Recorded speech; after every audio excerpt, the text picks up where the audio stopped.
तीन बहनों की लालची भाभी। करिश्मा, रेशमा और मनीषा तीन बहनें हैं। उनका एक भाई भी है, मयंक।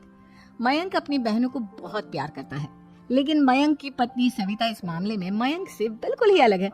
वो अपनी ननदों का जितना बुरा कर सकती है उतना बुरा करती ही रहती है और अपनी ननदों पर हुक्म भी चलाती है। करिश्मा, करिश्मा, तुमने अभी तक नाश्ता नहीं बनाया? तुम्हारे भैया को ऑफिस जाने में देर हो रही है। हाँ भाभी, बस अभी बनाती हूँ। करिश्मा, तुम ये ढीलापन छोड़ दो। कल को पराये घर जाना है। वहाँ अगर तुम इस तरह से काम करोगी तो लोग क्या कहेंगे कि माँ ने और भाभी ने कुछ सिखाया नहीं। और तुम्हारी दोनों बहनें कहाँ हैं? रेशमा मार्केट गई है और मनीषा सो रही है। क्या? सुबह के 8 बज रहे हैं और ये महारानी अभी भी सो रही है? ये कहते हुए सविता अपनी सास दुर्गा देवी के पास जाती है। माँ जी, देख रही हो अपनी बेटियों के तौर तरीके? क्या हुआ बहू, सुबह सुबह क्या कर दिया मेरी बेटियों ने? अरे एक तो अभी अभी उठकर किचन में गई है, दूसरी सुबह सुबह बाहर चली गई और तीसरी अभी तक सो रही है। क्या करूं मैं इन तीनों का? मैं तो परेशान हो गई हूँ। जा जाकर उठा उसे और रेशमा से मैं बात करती हूँ। सविता सीधा मनीषा के कमरे में जाती है और उससे कहती है, महारानी जल्दी उठो, सूरज सर पर आ गया है। भाभी थोड़ी देर और सोने दो ना, मैं रात को लेट सोई थी। वो क्या ना यूनिट टेस्ट चल रहे हैं। शराफत से उठती है या नहीं, या फिर पानी की भरी बाल्टी डालो तेरे ऊपर। नहीं नहीं भाभी, मुझे बिस्तर में नहीं नहाना, उठती हूँ मैं। मनीषा जल्दी से उठकर बाथरूम में चली जाती है। सभी आराम से बैठकर नाश्ता कर रहे होते कि तभी रेशमा बाजार से हाथ में सामान लिए आ जाती है। रेशमा को देखते ही सविता उस पर बरस पड़ती है। लो, आ गई महारानी। ऐसा भी क्या सामान लाना था जो सुबह आंख मलते ही बाजार की तरफ रवाना हो गई? भाभी, कल आप ही तो चीख रही थी कि घर का सारा सामान मुझे ही लाना पड़ता है, घर में किसी को भी किसी काम से कोई लेना देना नहीं है। अब मैं बाजार जाकर सामान ले आई तो आपको इस बात से भी तकलीफ हो रही है? देख रही हो माँ जी, अपनी बेटी की जुबान कैसे सभी तेज चलती है। और मयंक, आप तो कुछ कहेंगे नहीं अपनी लाडली बहन को। रेशमा, अपनी भाभी से ऐसे बात नहीं करते। चलो माफी मांगो। भैया, मैं क्यों माफी मांगू? आप भाभी से बोलिए ना कि हम पर कम हुक्म चलाया करें। हम इस घर की बेटियां हैं और आपकी पत्नी की ननद है, नौकरानी नहीं। लो कर लो बात। इनकी भलाई के लिए कुछ भी बोलो तो इन्हें बुरा लग जाता है। इस घर में यही इज्जत है मेरी। देख लो माँ जी, आपकी बेटी किस लहजे में मुझसे बात कर रही है। सविता वहाँ से चली जाती है। मयंक को बहुत गुस्सा आता है, वो भी वहाँ से चला जाता है। फिर करिश्मा रेशमा को समझाती है। रेशमा, तुम्हें भाभी से माफी मांग लेनी चाहिए थी ना। लेकिन दीदी, मैंने कुछ किया ही नहीं, तो मैं माफी क्यों मांगू?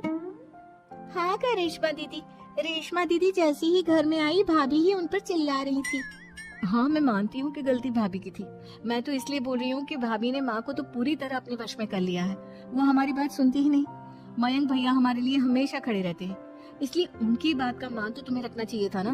कोई फायदा नहीं दीदी, कुछ दिनों की बात और है, भाभी उन्हें भी हमारे खिलाफ भड़का देंगी।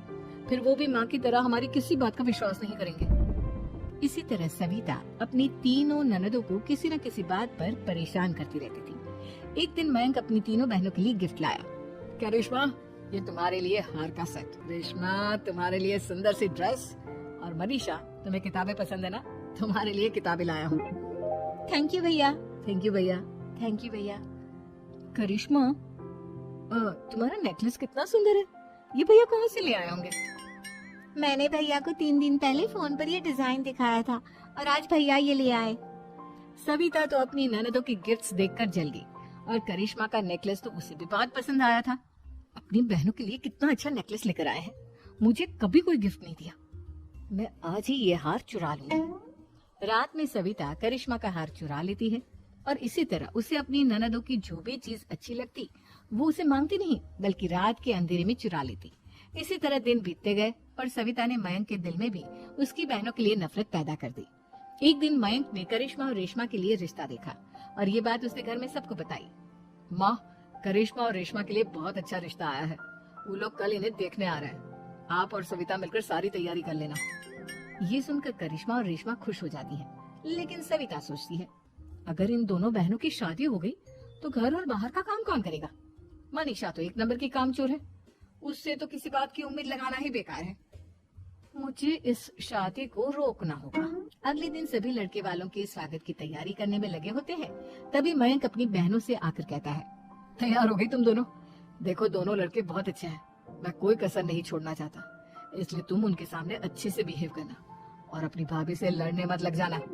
करिश्मा, तुम वो नेकलेस पहन लो ना जो मैं तुम्हारे लिए लाया था। भैया मैं बहुत देर से वो नेकलेस ढूंढ रही हूँ, लेकिन मुझे मिल ही नहीं रहा। क्या तुमने नेकलेस खो दिया? तुम्हें पता भी है वो कितना महंगा था? तुम कोई काम ढंग से नहीं कर सकती। मयंक गुस्से में वहाँ से चला जाता है। थोड़ी देर बाद लड़के वाले भी आ जाते हैं। वो दोनों बहनों को पसंद कर लेते हैं और रिश्ता पक्का हो जाता है। लेकिन सविता के दिमाग में तो कुछ और ही खिचड़ी पक रही थी। वो पंडित जी के पास करिश्मा की कुंडली लेकर जाती है और उन्हें पैसे देकर करिश्मा की कुंडली बदलवा देती है। जब लड़के वालों के पास करिश्मा की कुंडली जाती है तो वो दुर्गा को फोन करते हैं। बहन जी, हमने करिश्मा की कुंडली अपने पंडित जी को दिखाई थी। आपकी बेटी की कुंडली नहीं बल्कि दोषों का पिटारा है। देखिए, मैं और मेरे पति इन सब बातों में बहुत विश्वास करते हैं, इसलिए हम आपकी बेटी से अपने बेटे की शादी नहीं करा सकते। इस तरह करिश्मा का रिश्ता टूट जाता है और सभी घर वालों को बहुत दुख होता है। अब कविता सोचती है, चलो करिश्मा का तो रिश्ता टूट गया, अब रेशमा का भी रिश्ता तोड़ना है। क्या करूं? अब सविता आवाज बदलकर किसी अननोन नंबर से रेशमा की होने वाले ससुराल में फोन करती है। हेलो, मैं कौन हूँ कौन नहीं ये आपके लिए जानना जरूरी नहीं। बस इतना सुन लो कि रेशमा का 2 साल से किसी के साथ अफेयर चल रहा है। बस रेशमा का रिश्ता तोड़वाने के लिए सविता का इतना कहना काफी था। अब रेशमा का भी रिश्ता टूट गया। मयंक और दुर्गा देवी ने रेशमा को खूब खरी खोटी सुनाई और उससे बार बार उस लड़के के बारे में पूछने लगी। आप दोनों मुझे क्यों परेशान कर रहे हो?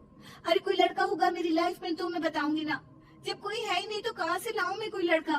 तेरे होने वाले ससुराल वालों को फोन किसने किया था? हाँ, मैं नहीं जानती किसने फोन किया था, मैं सच कह रही हूँ। मैं तो पहले ही कह रही थी इसकी लगाम खींच कर रखो, लेकिन मेरी सुनता ही कौन है। आप चुप रहिए भाभी, ये सब आपका ही किया धरा है। अब तीनों बहनों को विश्वास हो जाता है कि ये सब उनकी भाभी ही कर रही है। तीनों बहनें अपनी भाभी को सबक सिखाने के लिए एक वकील कर लेती है और घर में हिस्सा मांग। देखो भैया, माँ बाप की जायदाद में जितना बेटों का हक होता है उतना ही बेटियों का, इसलिए इस घर के 4 हिस्से होंगे और हमें अपना हिस्सा चाहिए। मैंने तुम्हारे लिए क्या क्या नहीं किया और तुम इस घर में हिस्सा मांग रही हो? भैया, आप और माँ हम बहनों की कोई बात नहीं सुनते हो और भाभी हमारी शादी नहीं होने देगी क्योंकि उन्हें लगता है कि आप हमारी शादी में ज्यादा पैसा लगाओगे और उन्हें हम जैसी फ्री की नौकरानी कहाँ मिलेगी। तो हम भाभी के साथ तो रह नहीं सकते, हम बहनों को अपना हिस्सा चाहिए। अरे तुम्हें शर्म आनी चाहिए अपने भाभी पर ऐसा इल्जाम लगाते हुए। वो तुम्हारे बारे में कितना सोचती है। हाँ माँ, भाभी हमारे बारे में बहुत सोचती है, दिन रात बस यही सोचती रहती है कि किस तरह से अपनी तीनों ननदों को परेशान करूं और कभी मुझे पढ़ने भी नहीं देती। दोनों बहनों का रिश्ता भी तो इन्होंने ही तोड़वाया है और रात में हमारे कमरे में आकर हमारी चीजें भी चुराती है। इसी तरह सविता की तीनों ननदें अपनी बात पर अड़ी रही। अब कोर्ट में तारीख भी शुरू हो गई। जब सविता को लगा कि उसकी तीनों ननद इतनी आसानी से नहीं मानने वाली, तो उसने अपने पति और सास को सारी सच्चाई बता दी और अपनी तीनों ननद से माफी मांगी। मयंक और दुर्गा को भी अपनी गलती का एहसास हो गया। अब सविता खुद करिश्मा और रेशमा के लिए अच्छा रिश्ता ढूंढती है और उनकी शादी करवाती है। दोस्तों, हमें उम्मीद है कि आपको हमारी ये कहानी पसंद आई होगी। कृपया हमारे चैनल को सब्सक्राइब करें और सभी अपडेट्स के लिए बेल आइकन जरूर दबाएं। और हाँ, वीडियो लाइक और शेयर करना मत भूलिएगा। Bye bye.